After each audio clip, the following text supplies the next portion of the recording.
Assalomu alaykum barchaga. Bugun sizlar bilan oddiy differensial tenglamalar haqida gaplashib o'tamiz. Demak, oddiy differensial tenglamalar bizda odatda quyidagicha ko'rinishda berilgan bo'ladi. Dastavval differensial tenglamalarning umumiy ko'rinishini gaplashib o'taylik. Demak, f x y barobar 0 ko'rinishdagi tenglama birinchi tartibli oddiy differensial tenglama deb ataladi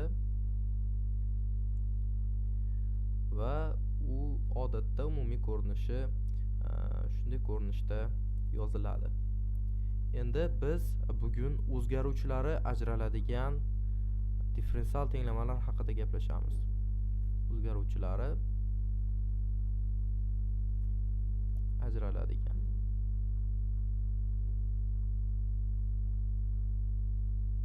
nima uchun o'zgaruvchilari ajraladigan degan savolga biz video davomida tushuntirish berib o'tamiz. Dastlab ularning umumiy ko'rinishini yozib olsak. Odatda bunday differensial tenglamalar quyidagicha ko'rinishga ega bo'ladi. Aytaylik, bizda d phi funksiyadan x bo'yicha olingan hosila va phi funksiyadan y bo'yicha olingan hosila va y' ko'paytma barobar 0 bo'lsa, mana shu holatda bizda o'zgaruvchilari ajraladigan differensial tenglama deb atashimiz mumkin bo'ladi va bu yerda f qidirilayotgan funksiya.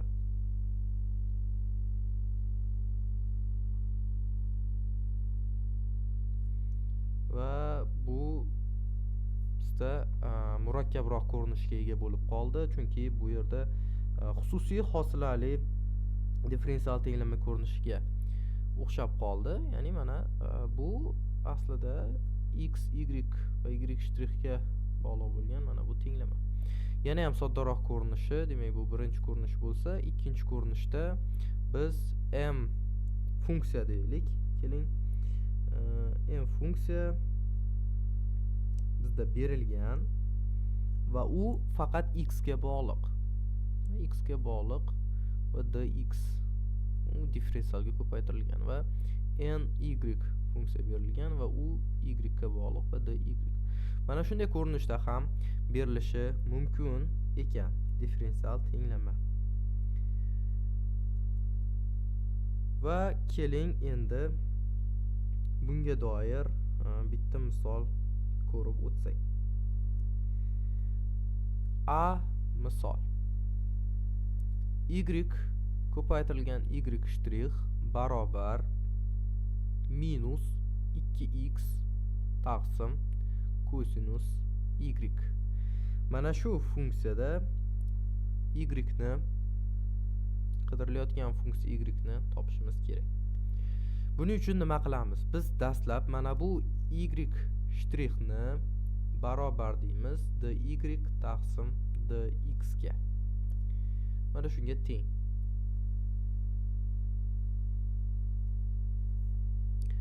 Va endi uni soddaloq ko'rinishda yozib olamiz.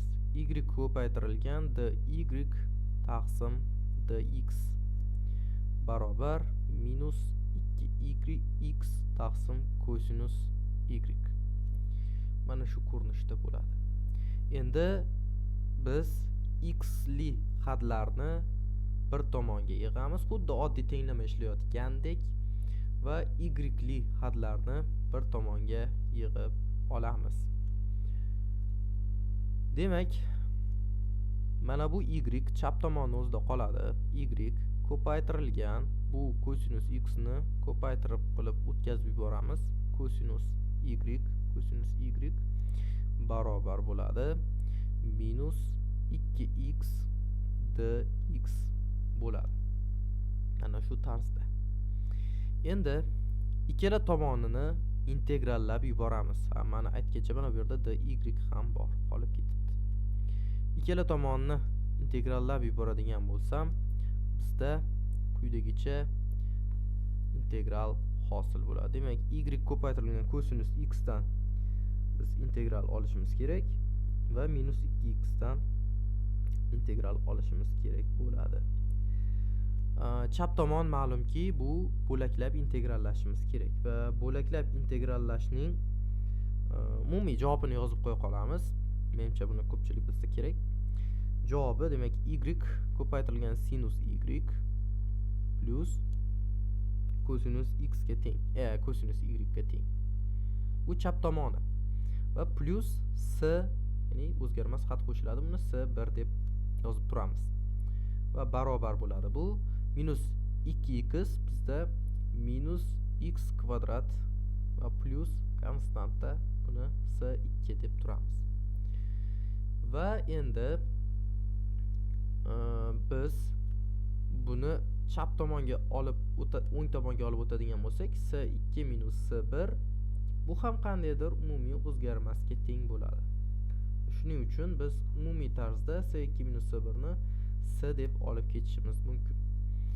Bizda umumiy javob sinus y sinus y plus kosinus y barobar minus x kvadrat plus s ko'rinishda, yoki bo'lmasam mana bu yerga javobni yozib qo'yamiz.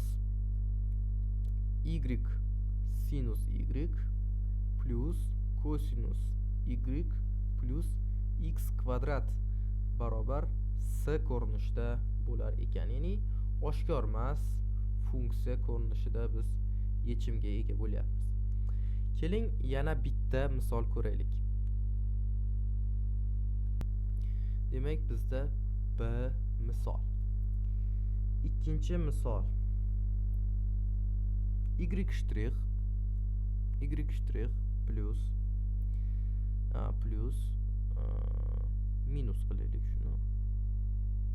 Y ning 2 taqsim 3 darajasi barobar 0 ko'rinishdagi differensial tenglama. Bu yerda x xat qatnashmayapti. Biz yana o'sha y ni topishimiz kerak, yoki s barobar fx y ko'rinishda ham, oshkor emas ko'rinishda ham topsak bo'laveradi ushbu misolning yechimini. Demak, biz y shtrixni dy taqsim dx deb olamiz va buni o'ng tomonga olib yuboramiz. Shunda bizda y barobar 2 taqsim 3 ko'rinishdagi tenglama hosil bo'ladi. Va y larni chap tomonga, x larni esa o'ng tomonga jamlaymiz. Shunda dy ko'paytirilgan y ning minus 2 taqsim 3 darajasi barobar dx va ikkala tomonini birdaniga integrallab yuboramiz. Va bundan yana bizda quyidagicha tenglik hosil bo'ladi. Y minus 2 taqsim 3 ga darajasiga 1 qo'shiladi va minus 2 taqsim 3 plus 1 bo'ladi. Va s1 ni yozishimiz shart emas hozircha. Barobar bular qisqarib ketib x ning o'zi qoladi o'ng tomonida. Demak, mana bu qismini biz hisoblashimiz kerak. Mana bu joylarni. Demak, minus 2 taqsim 3 ga 1 ni qo'shadigan bo'lsam, bizda demak 1 taqsim 3 daraja va taqsim 1 taqsim 3 barobar x ga teng ekan. Va bundan kelib chiqadiki 3 ko'paytirilgan y ning 1 taqsim 3 darajasi barobar x ga. Keling ikkala tomonini kubinchi darajaga ko'tarib yuboramiz.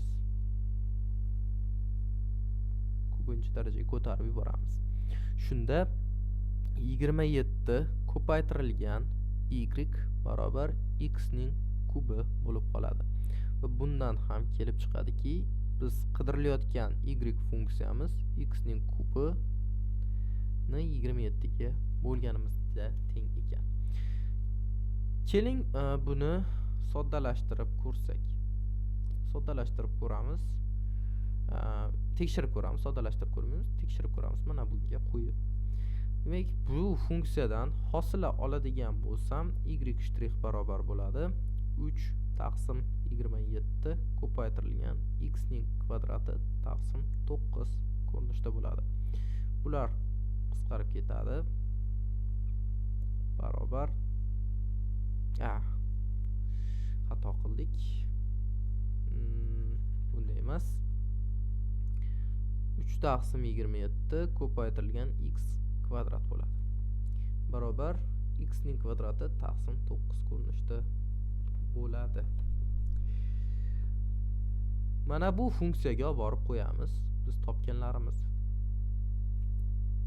y' demak x kvadrat taqsim 9 bo'lib chiqdi. Minus y ning 2 taqsim 3 darajasi, ya'ni x kub ning taqsim 27 ning 2 taqsim 3 darajasi bizda 0 ga teng bo'lishi kerak. Rostdan ham shundaymikan? X kvadrat taqsim 9 minus bu x ning kvadrati taqsim 9 ga teng bo'lar ekan. Demak, javob 0. Biz topgan ushbu tenglamaning javobi 100% to'g'ri. Demak, bugungi darsimiz shulardan iborat edi. Kelgusi darslarda ko'rishguncha deb qolaman. Xayr, salomat bo'ling.